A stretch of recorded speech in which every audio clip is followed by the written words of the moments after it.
mathematical talents and facilitate the mutual understanding and friendship of Chinese high school students at home and abroad.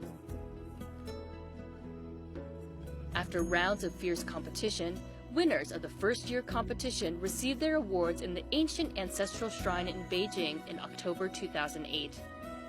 Hopefully, in the near future, a new generation of mathematic masters will emerge among these young talents. Why did you decide to start this competition? Why did you feel it was necessary? I hope to encourage the younger generation starting from high school, because I came to China many years ago already, about almost 30 years since I come to China. I tried to train graduate students, and then I found that the graduate students come from college students. I need to help the college students. And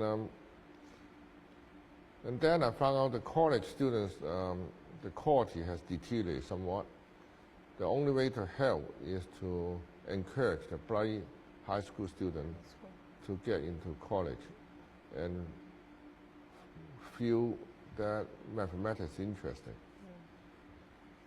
The existing encouragement are all based on examinations, on grades, which I think is not really the right direction.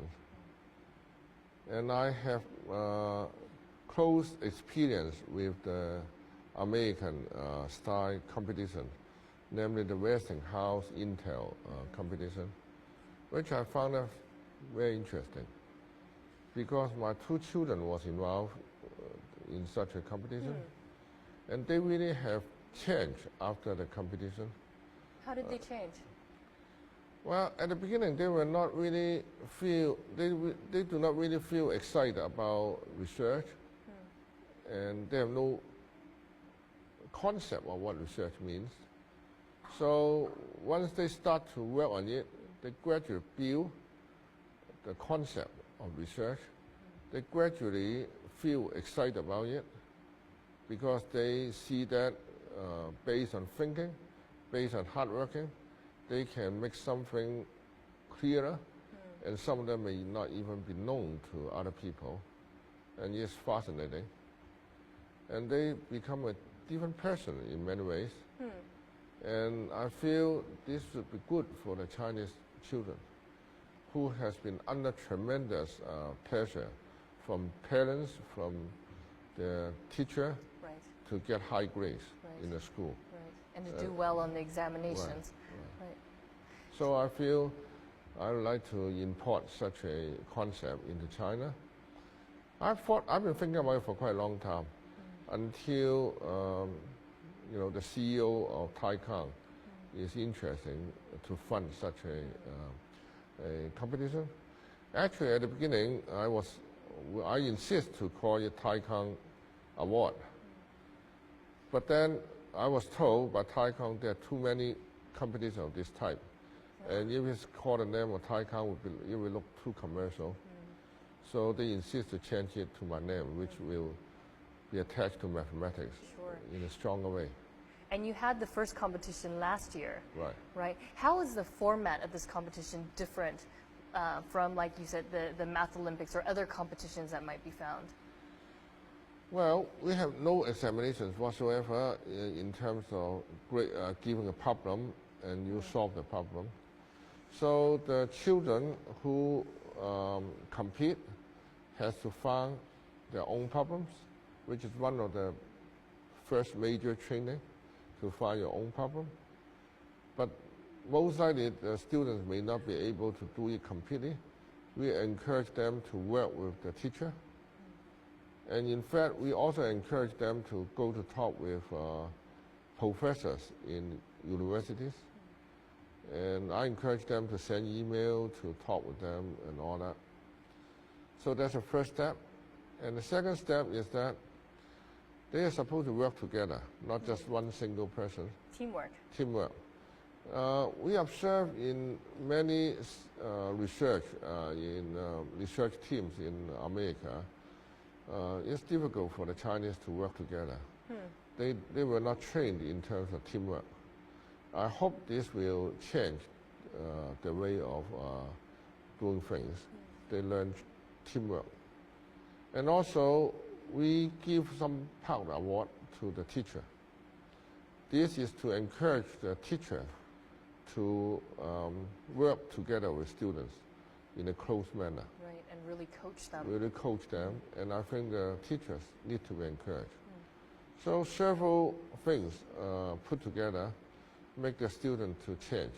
Well, we're lucky because today in our studio audience we have a few students who were actually competitors in last year's competition, and I think a few of them were actually winners of the competition too. So what I'd like to do is go to the studio audience and hear from them how this competition has changed them. Okay? Sure. All right.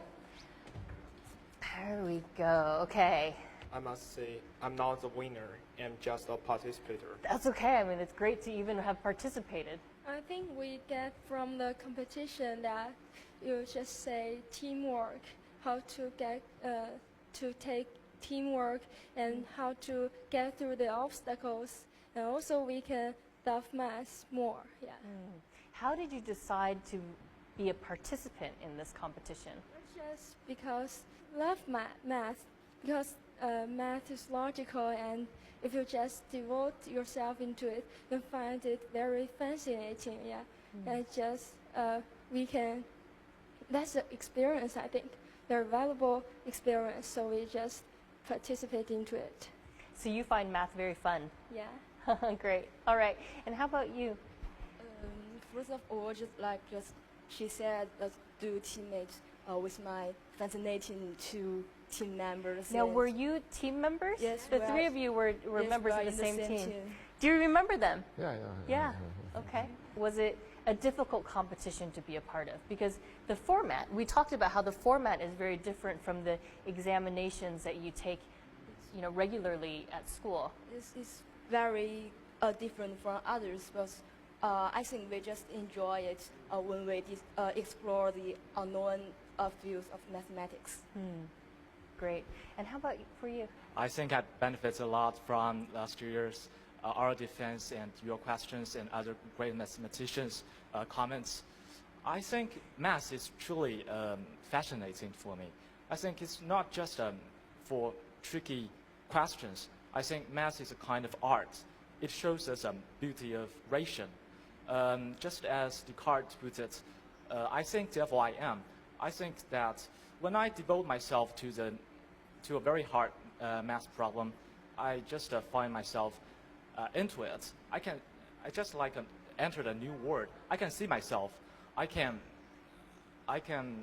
think purely, and I can look up to those forefather mathematicians' wisdom. So I just enjoy such feeling and enjoy the process. So how long can you sit at your desk with the math problem in front of you? How long can you sit there trying to figure out this math problem? I think I can sit here for a week. We've talked a lot about your competition, but what we haven't talked about is all those years that you have spent teaching. You said you've been at Harvard University now for 23 years, and before that you were at other institutions in the United States.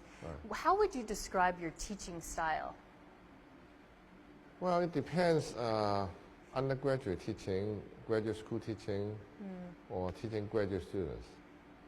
Well, I had to work my students rather hard. But I think only hard working can produce good research. So I had to get students to lecture on literature in math rather extensively. Many of them are different from their own research. I want them to train on subjects that are important, but not necessarily relate to their own research, so that they become a well-rounded scholar. I think, basically, it's a good training, although they complain once for a while it's too much work. Right. Well, we have a gentleman here who worked with you as a postdoc at Stanford University, and I'd like to ask you, Dr. Sun, what was it like working with Dr. Yao? What type of advisor was he? It's very demanding. So we remember once we have a seminar from 7 to midnight, from 9 to midnight at night. So, but it could be very rewarding because I think to work with Professor Yao reshaped my will to math.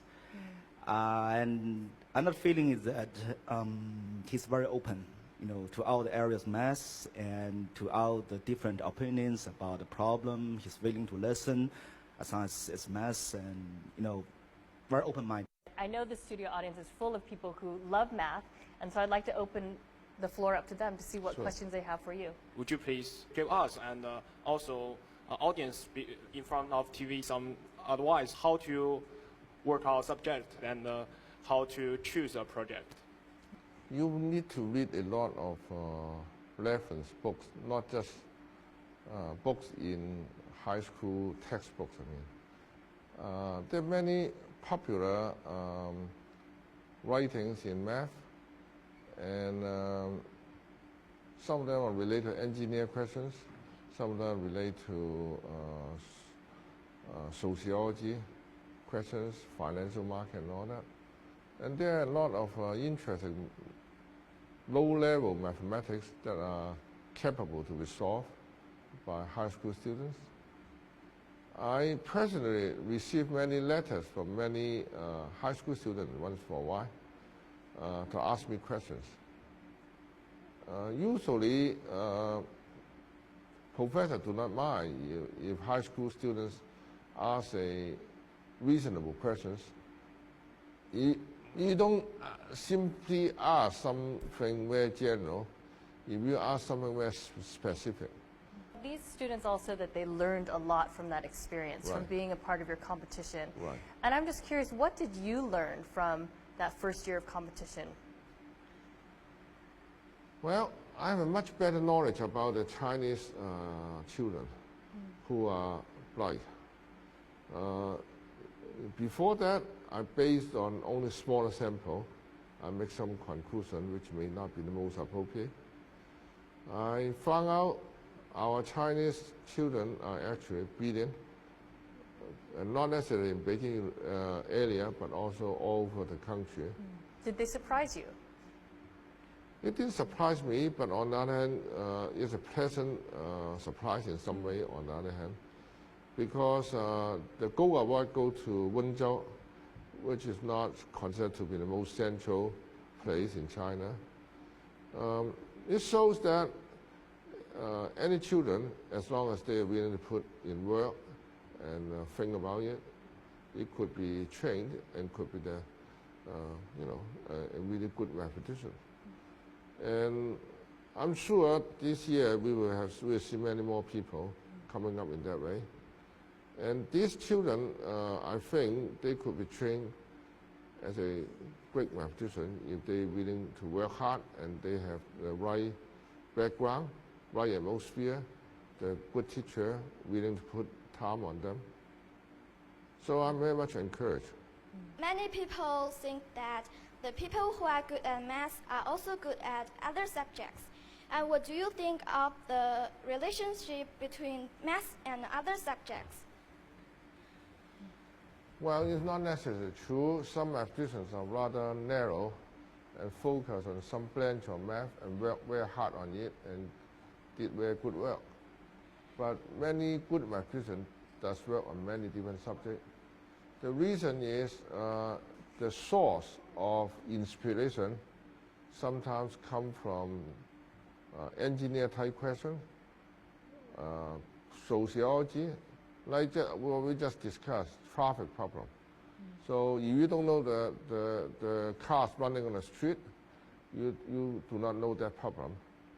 And so there are problems coming out from internet, which are interesting, fascinating problems in mathematics. So you do have to talk with people in computer science and to understand what the problems are. But some people will just take the problems that has already transferred from different subjects into well-defined mathematical questions, just work on those questions. It could come out to be rewarding also. So mathematics is a very interesting subject. It could survive on its own right, but you could also interact with other subjects. So I do encourage you to understand other subjects because it broadens your scope of interest. You just said that you were very rebellious at a young age, but you also said that you found a reason to study math. I was just asking, were you the best at math when you were young?